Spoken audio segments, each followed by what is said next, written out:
Hi everybody, Rose Matter here with a special video that I'm really excited for.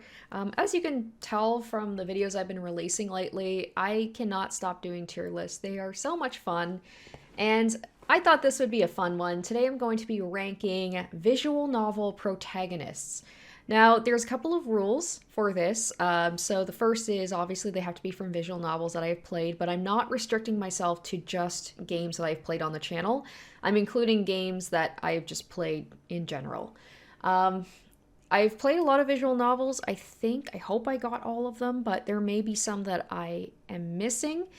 Another thing is I'm kind of broadening the idea of what a visual novel is because I just think it'd be more fun to have more characters. Some of these games that I've picked, you may not see them as a visual novel, but I'm being a little bit loosey-goosey with the rules. Hopefully you guys don't mind. I'm sure you don't mind. More characters, the better, in my mind. And I am also excluding characters that are essentially stand-ins for the player. So characters that don't have a name, you basically, you can name the character. Sometimes even with some games I played, you can even design the character to look the way you want. I'm looking for characters that have some semblance of, their own personality, their own backstory. The bare minimum is their own name. They need to have their own name that can't be changed, if that makes sense. So that does exclude quite a few romantic visual novels, because if a character doesn't even have those things, I can't quite rank them on who they are as a person, if that makes any sense. So, tier list, it's pretty self-explanatory. We've got, the S tier, which is the tops, the very, very best. A, which is very good. Not quite S tier, but still very good. B, kind of right in the middle, okay, inoffensive, might be kind of interesting, but nothing that stands out too much. C, we're getting into very forgettable characters. And then D, just I couldn't stand them, or they just made no impression on me. All right, let's get into it. I'm really excited. I hope you guys are too, so let's just jump right into it. First up on the list is Satoshi from Corpse Party.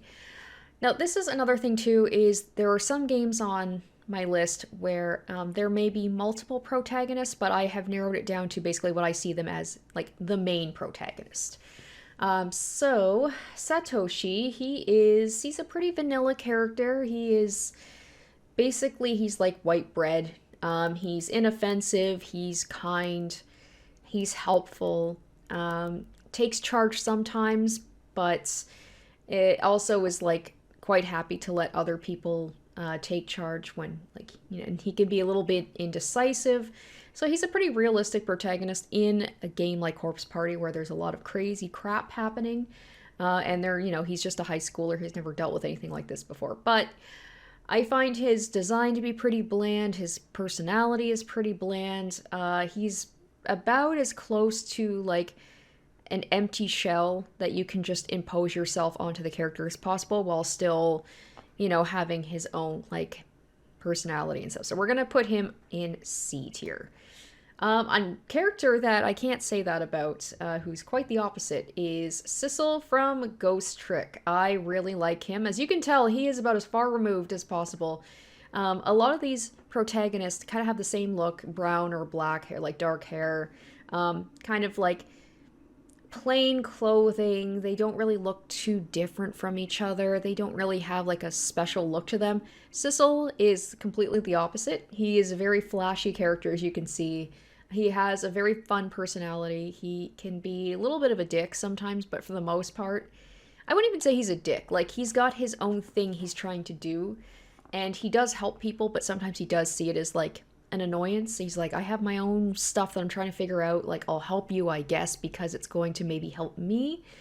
But he is a kind character, but not that boring kindness like Satoshi has, I hate to say. He's got some pizzazz to him, and the story, I won't get into too much of the Ghost Trick story, but he is someone who was killed. He is a ghost, and he's trying to find out who he is. He's lost his memories. And the ending of this just leads even more of an interesting reveal of who he actually is. So that just makes him even more of an interesting character. So we're going to put him in A tier. I really do like Sissel. Okay, now character that is, I would say, even more of a blank slate than Satoshi is Shinichi. Is that even his name? He's so boring that I can't even remember if that's his name. So he's from You and Me and Her. Uh, he's basically the epitome of like the blank slate romance visual novel protagonist. Like you can't even see his eyes. He is not the focus. The girls are the focus because it is a romance visual novel. Uh, he does have a name. He does have a sprite, so he is technically allowed on the list, but he's just there. He's basically just there to kind of move the story along. But now where You and Me and Her is different is the reveal later on. Once again, I'm gonna try not to spoil things too much. But there is a reason that this character is such a blank slate. So that pushes him slightly. I would put him a D tier if it wasn't for the later parts of You and Me and Her. But we're going to put him at C tier. Okay, another really fun character is Kaname Date from AI, the Somnium Files. This guy he can be a douche sometimes. He's a horny character. He's very immature. He's interesting though. Like it's in a lovable kind of way. Like there's some like horny douchey characters that I can't stand, but somehow he's just charming, oddly charming. I love his interactions with other characters, especially like who is his kind of like robot character or like sidekick, and he just has really great interactions with her and just with other characters. He's just always really fun to watch. And he makes the story just like it involves murders and it can actually be quite serious, but he just kind of brings some levity to it. So I'm not going to put him quite at A tier, but I'm going to put him at a high B tier. All right, time to get into the Danganronpa protagonists. First, we've got Makoto from the first Danganronpa. So he is kind of like your titular protagonist, all about friendship and overcoming adversity, and they're all kind of the cookie cutter versions of them, with the exception of one. He's okay, same thing, where it's just like he definitely grows throughout the story. He becomes more confident, but he can be. It's a similar situation to Satoshi, where it's just like he's a kind character who gets along with most people, and that is what a lot of people like about him. He takes charge later on. He becomes a little bit more competent as the game goes on, but I don't know. There's like we don't know too much about him as a character. We don't learn too much about his backstory. A little bit during free time events, but I'm gonna put him at B tier. And we're gonna almost the exact same thing applies to Hajime from Danganronpa 2. My favorite game, but Hajime, I would say he's about tied with Makoto. They basically are interchangeable for me. They both have kind of like a boring design. There is a reveal about Hajime, because he is like he doesn't know what his talent is. So you learn some stuff about him later on that makes him, I would say, slightly more interesting than Makoto, but just barely. But we're going to put him at B tier. But we got my girl, Keiichi, from Danganronpa V3. We don't have very many female visual novel protagonists, which is such a bummer. I think there's like 3 on this list, which is so sad. But she is my favorite. She has the least screen time, but my goodness, does she make great use of it. She's just, I find her such a breath of fresh air in comparison to the previous 2 Danganronpa protagonists who are, like, to me, just interchangeable. She's got more spunk to her. She can be a little bit bossy. She can be a little bit, it's the whole thing about, like, we gotta work together, guys, and sometimes it can come off a little bit annoying, and the characters even kind of comment on that, like, the whole, like, we gotta be positive, but I don't know. I love her so much, and I wish she had had more screen time, but I think how they used her in this game just made her so much more memorable, so we're going to stick her up on A tier. All right, another A tier, my boy Keiichi Maibara from Higurashi, my favorite visual novel of all time. He's not my favorite protagonist, but he is a really fun character. I love his interactions with the other characters. He's just like, I don't know, he's intelligent. He can be really perceptive, but he can also be really stupid, like emotionally stupid sometimes when it comes to like knowing the feelings of his friends. He never gives up. He's definitely like the leader of the group. Um, he's just got a lot of, I don't know, a lot of moxie, I guess is the best way to put it. But because Higurashi is such a long visual novel, you actually learn a bit about Keiichi. There's more to him than meets the eye. Like, he has a dark past, and he goes to some dark places in this.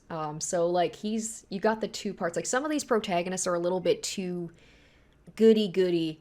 So it feels like there's no three-dimensional aspect to them. But Keiichi, he is capable of doing some bad stuff.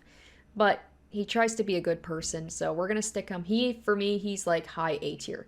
I'm also gonna try, let's just really quick, I'm also gonna like rank them as well. I'm pretty happy with the ranking so far.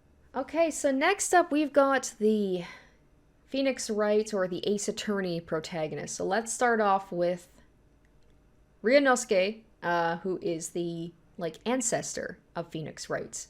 And I'm gonna stick him on B. I don't know. He's an okay character, but he's definitely outshined by the sidekicks. Like Susato and Herlock Sholmes are just so fun, and he's kind of like the straight man.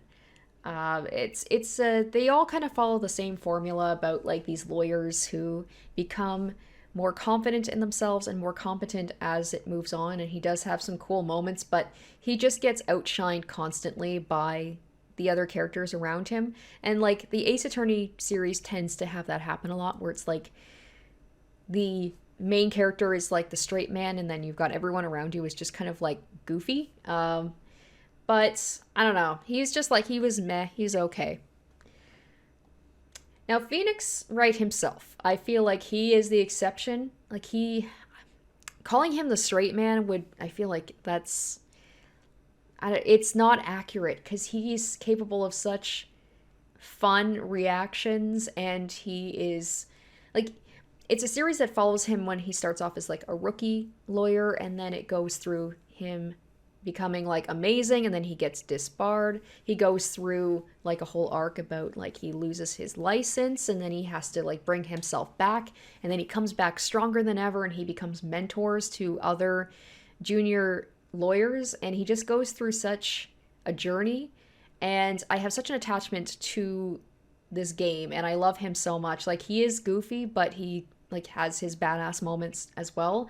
I just feel like of all the protagonists of the Ace Attorney series, he definitely has the most personality to him, so we're gonna rank him up at A.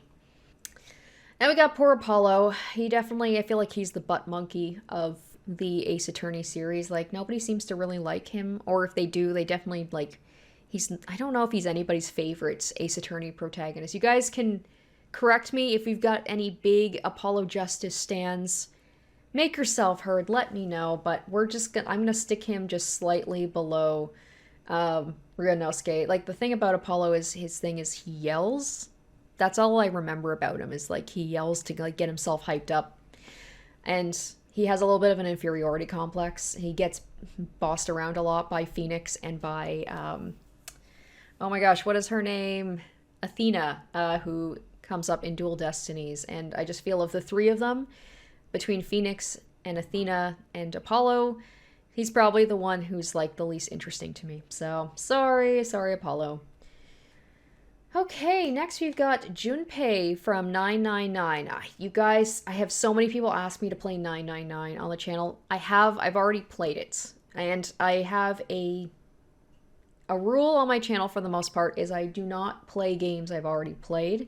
Or I don't do Let's Plays, because the whole thing about me playing a game is you guys want to see my reaction to things for the first time. And I have played 999. It was a long time ago, but I do still remember, like, you know, the general idea of the story.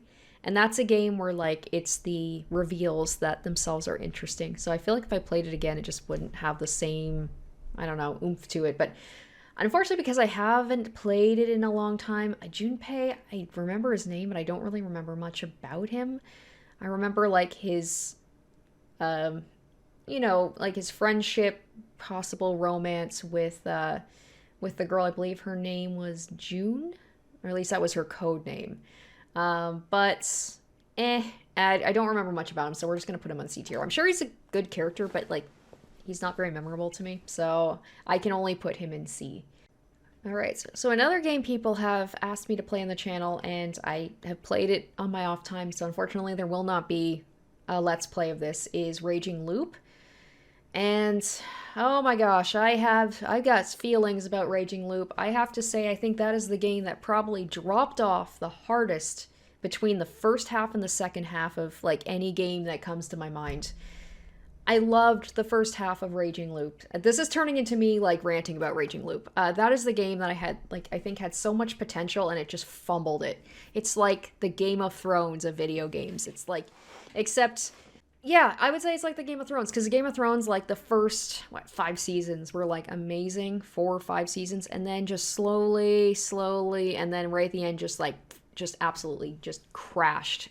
Did not stick the landing at all. Like Raging Loop, the first half of it, or maybe the first third, I was so hooked. I found it so intriguing. I would like play it and I would be at work and I'd be thinking about like, I just want to get home and I want to play it and I want to like find out what's going on. And then when you see the ending and you see the reveal of like the truth, and you're like, what the fuck? What was that? So just like the disappointment from Raging Loop, this guy, I believe is Haruaki Fushashi or something like that. I hate him. I don't say this lightly about characters. I could not stand him.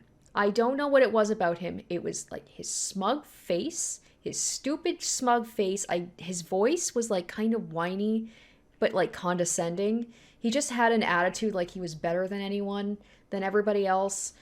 He like would try to be funny, and he irritated me. I think the story is what kept me going, but I could not stand him at all. So we're sticking him on D tier. I hate him. I don't know what it is about him. It's like he's like my bitch eating crackers. Like everything he did pissed me off. He has some cool moments in like when they did the meetings where they had to determine who they were going to kill off. He had some good moments. He's smart. That's the problem. He's intelligent, and he knows he is. He's real douchey about it. He bugged me so much. I do not like him. I think he might be the only D tier or character, unless somebody comes up and I'm like, oh yeah, right. I don't like him either, or her. But yeah, really don't care for him, as you can tell. Alright, game I'm currently playing. Haven't finished it, but I think I've played enough that I have a pretty good feeling about how I feel about him, is Shirou from Fate Stay Night. He bugs me sometimes. He gets a little bit on my nerves with, like, at the beginning, mostly when he just kept going on about how he doesn't think Saber should fight because she's a girl and he should be the one to protect her, and it was just like, dude, it's a little bit like, she's a literal warrior. She's like a god. You're a high schooler. His heart's in the right place. He wants to protect everybody. He wants to be a superhero. He wants to save people. And I'll let you guys know, I have already played through the entirety of the Fate playthrough, so I feel like I have a good idea of at least like that whole story with him and Saber. And it definitely, like, he's very stubborn. He's set in his ways, but he does come around. He learns to trust, and he learns to let go of some things. So he becomes a more, I don't know, like, well-rounded character by the end. But, like, towards the beginning, just his feelings about, like, women shouldn't fight, and I need to protect the girls, and I don't know, it's just, like, it's, what's the word I'm thinking of? It's, like, chivalry that goes a little bit too far. He's a little bit too self-sacrificing to the point where it's, like, you wonder if he wants to die. I feel like a psychologist would have a field day with him. You find out the reasons why he feels this way, so he does feel like a pretty well-rounded character. But I am still going to stick him in B, but let's see. I think we'll put him above we'll put him just under Konami Date. Alright, so here's a character. Now this is how you do... Here's the thing. I feel like the dude from Raging Loop, whose name I've already forgotten because I don't like him, I feel like he was supposed to be kind of a fun, likable character that you're supposed to like, and I just didn't. And then you've got Fuminori from Song of Saya, who was supposed to be like an absolutely detestable monster of a character. And I didn't like him, but I feel like he was a very well written character. So I'm not going to rank him a D as a person. As a person, he's a D tier person, but I can like sympathize with him in some way despite all the things he does. Now, he does do things later on in this game that make him borderline irredeemable in my mind, but he was an interesting character. He was a well-written character. So I can't place him any lower than B. Like, you were interested. You wanted to see his story. You wanted to see what he was going to do next. I was always intrigued, like, how far he was going to go. What was he going to do? What was he capable of? And he's so different from most of the protagonists in this, who are supposed to be good people at the core of it. He is not. I think he's one of the few in these, like, who is... He's not a very redeemable person, but because he's so interesting, I'm actually going to put him... I'm going to put him low A, because he was one of the most interesting characters to follow. Oh, here's my boy Yakobo from the House in Fata Morgana. This is specifically a Requiem for Innocence, because he is the protagonist in a Requiem for Innocence. I love both of these games. I love Fata Morgana more, but I love that what Requiem did for Yakobo's character. He definitely, like, they went into a lot of backstory with Yakobo in the original Fata Morgana, but Requiem really made him a more sympathetic character. And you can see his descent into the person that he became, and they redeemed him in a way. Like, maybe not fully redeemed. He did some horrible things, and you understand where he's coming from because it focuses more on his story and his relationship with, well, I won't get into too much. I won't spoil too much, but I will just say that I really loved him. He was downright charming. I hated him to begin with in Fata Morgana. He was redeemed a little bit, but I still was like, he gave me the ick.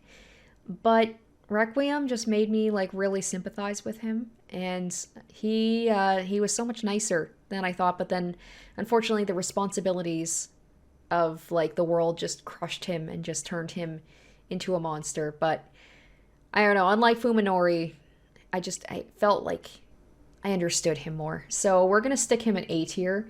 We're gonna put him... There we go. You know what? We're gonna move him right here. Yeah, I'm happy with that. Alright, speaking of Fata Morgana is Michel from Fata Morgana. Now, he is another character where he's like...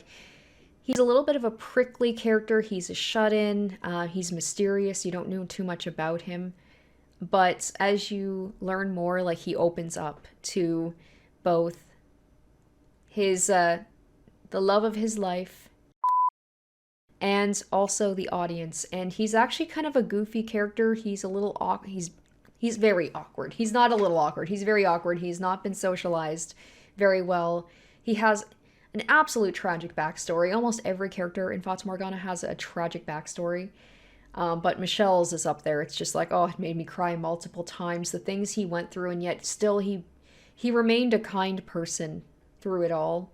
Like, he kept telling people he was not a kind person, but he helped out so many people, and he's solemn and quiet, and he could be a little bit cruel sometimes. But he was like, he has such a good heart, and he has his funny moments. He's fantastic. I love him so much. So we're going to actually put him... Oh gosh, do I put him above Keiichi? I think I will. Yeah, he's... Oh.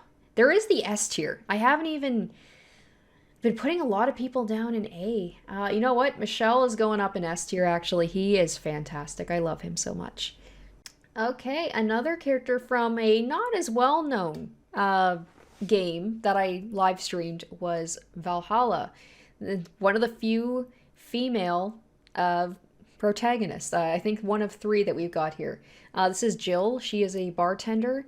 She's a little bit of like a sullen character. She can be a little bit of a grump, but she knows how to talk to people, and she can be like very sarcastic, and she has a little bit of a dry sense of humor, but I feel like she's the type, like, you would see her at a bar. Like, I feel like she's just kind of that, like, world-weathered, like a little bit cynical, bartender who's just been working for too long, is kind of over it, but also like can talk to people and tries to help them out. And I liked her. I thought that she was interesting, like just the way she talks to people. And then you go home and you learn about like to her home, and you learn about like her, like she loves her cats, and she's got some family issues. Like you learn some things here and there about her, like not too much. It's definitely like Valhalla is more of a story about you learning about other characters, but you do learn a little bit about Jill.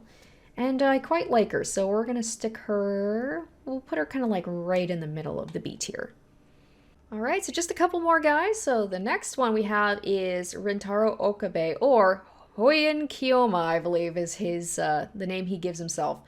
He's definitely one of the more goofy characters. So he's a scientist, and also from Steins Gate. I don't know if I mentioned it. It's been a while since I played Steins Gate, but he's a very memorable character. He's very goofy. So he's a scientist who accidentally discovers how to travel back in time. And if I could sum him up in one word, he is eccentric. He's a very eccentric character. Eccentric. I always have trouble saying that word, eccentric character. Like he said, he gives himself a special name, Hoyen Kiyoma, something like that. And he just like talks strangely. He has like his little phrases. He's a little bit of, well, a mad scientist. He literally calls himself a mad scientist. He can be a little bit hard to get along with, but he does have like his close group of friends that know him well and can talk to him, understand what he's trying to say. But like to an outsider, he's just a little bit hard to be around.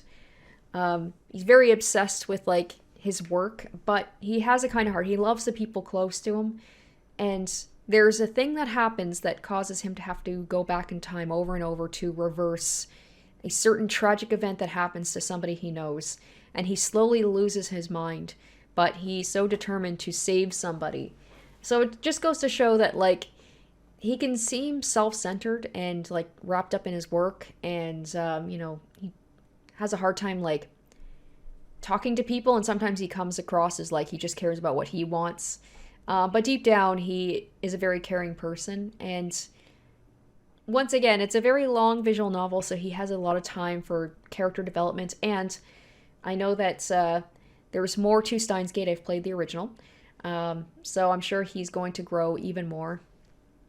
But yeah, I really like him. I'm going to put him at low A because he's a very interesting character. But because it's been a while since I played Steins Gate, I don't remember too much about it. But I mean, I'm going to put him at A just for the, like, what does he say? Like, I am mad scientist, son of a bitch. Like, best. That was the best scene in the... I am mad scientist. It's so cool, son of a bitch. Okay, our final female character is Sara Chidoan from Your Turn to Die, which I have not finished, but played almost the whole game, so I think I know her pretty well. And Your Turn to Die is a very Danganronpa-like game. It pretty much takes a lot of homage to it, or pays homage to Danganronpa. And it's nice to have a female protagonist. I like her design. Here's another thing. I haven't really commented much on the designs. I've said a few, but like if you're looking here, a lot of the characters have kind of a similar look. But yeah, something about Sarah's, I like her clothing, the hair. I feel like it pops out well. She's got like kind of a neat hairstyle that would only work in an anime. I think it'd be very hard to pull that off. I just love the blue. I feel like it pops really well. Just her aesthetic is really cool, and she's kind of like that Danganronpa-like protagonist who is kind and she cares about people, but I feel like she has more, I don't know, like leadership abilities. She like can be emotional and stuff, but I just feel like she's a very capable person. Like thrown into this situation, I feel like she just kind of like, she caught on to stuff very quickly, like quicker than the other characters. I feel like she's very Keiichi, like, and I love that about her. Yeah, I think she's got, like, similar to Keiichi. Love the design. I love her attitude. Where it's like she can be a little bit bossy. She can be a little bit like take charge, but also she can be a little bit emotional. which is understandable. You know, they're all quite young dealing with this stuff, but she's a sympathetic character. And then, you know, she's got her relationship with her best friend who is also put into this. That's another thing too, is Danganronpa, they're all strangers, but with this, she's put into this game with at least one person that she knows and she's close with. So that changes the dynamic, because it feels like she isn't just trying to protect herself, she's trying to protect somebody that she went into this game with. So I feel like it adds another dynamic. And I really love her interactions with her friend. And it just, you know, he's able to like provide backstory to her, and like they talk about their past and stuff. So I feel like that gives her more, I don't know, more character. We learn more about her, but she's still a mysterious character.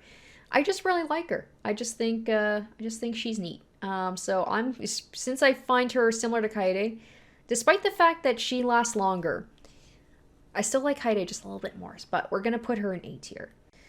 Alright, so this is a game that I just finished recently. This is Yuma, Coco Head from Master Detective Archives Rain Code. I don't know. He's got kind of a neat design. It's that very Danganronpa protagonist with like the hair and the pointy thing, but like his clothes were nice, and he's got like a cool ability, like it's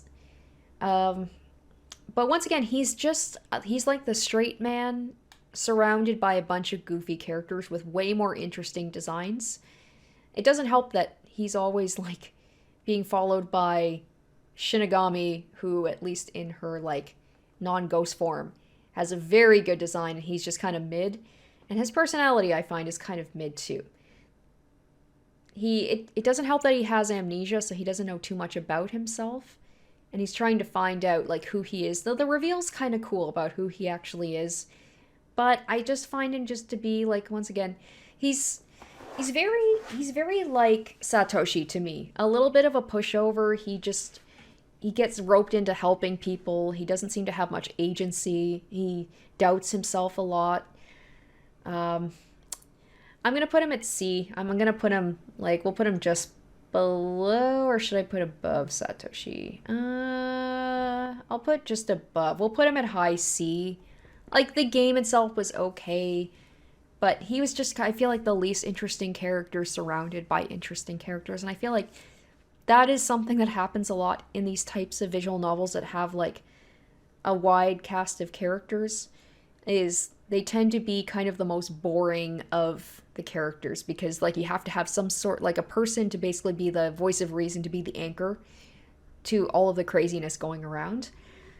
Okay, and the last one here, my boy Badler Ushiromiya. You guys, you know where he's gonna be. He's at the tippy top. He is S+ tier. Badler from Umineko is the best visual novel protagonist, in my opinion. While I like Higurashi overall over Umineko, I much prefer Badler over Keiichi. Badler's design, first of all, mwah, amazing. Love the red hair against like the white suit. It just pops. And it goes with his character as well. And his personality is fantastic. Like, he is such an interesting character. He goes through such an arc.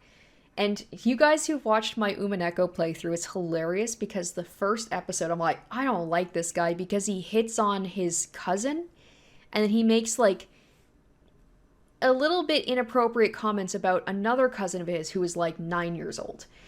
So and then he's obsessed with like grabbing boobs. I'm like, oh god, we're gonna have like one of these frickin' characters. I was like, he's even more perverted than Keiichi. But very quickly, I got over that, because he is just, he's intelligent.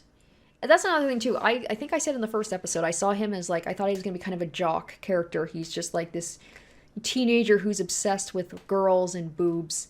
And he's like really goofy, and he seems like immature, but he's actually very well read. He's very intelligent. He's very perceptive. And his love of murder mysteries like works perfectly with the whole thing with this being a murder mystery. He gets angry, he cries. He's not afraid to show his emotion. That's another thing too, is I thought like maybe he was going to be I don't know, like I thought he was just gonna be like, because I thought he was a jock, like he was gonna be too proud to cry. He was just gonna get angry all the time, but like he cries, you know, it's like he cries for his family, that he doesn't even know very well because he's been estranged from his family for so long, but he still loves his family so much. And he's just a very empathetic character.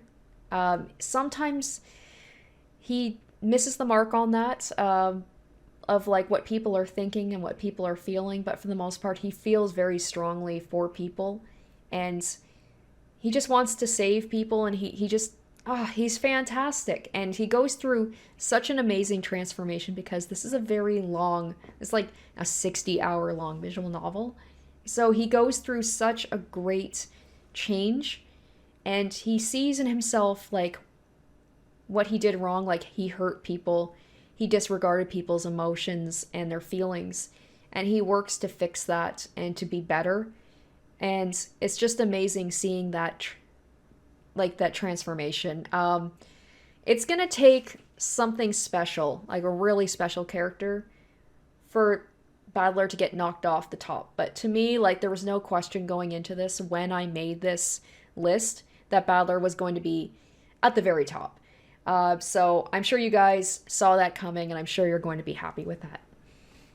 Alright guys, so that is going to do it for my ranking of the visual novel protagonists from games that I have played. So let's just take a quick look down the list here. I'm just taking a quick look just to see if there's anything I should move around. You know what? I'm actually going to move Yakobo. There we go. Okay, I think I'm happy with that. Yeah, I think I'm happy with that. So I want to know your guys' opinions. What do you think of my rankings? Where would you put certain characters? And are there any other visual novels with amazing protagonists that you guys think I should check out? Please let me know in the comments. I hope you enjoyed this tier list. This was so much fun.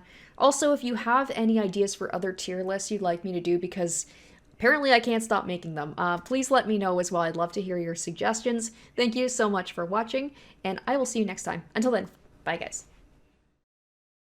Special shoutouts to my top tier patrons: Emily Hornsby, Zoran Ether, Revealing Storm, Asborn Kennedy, Icognito, Harry Gazif, and Jared Fan.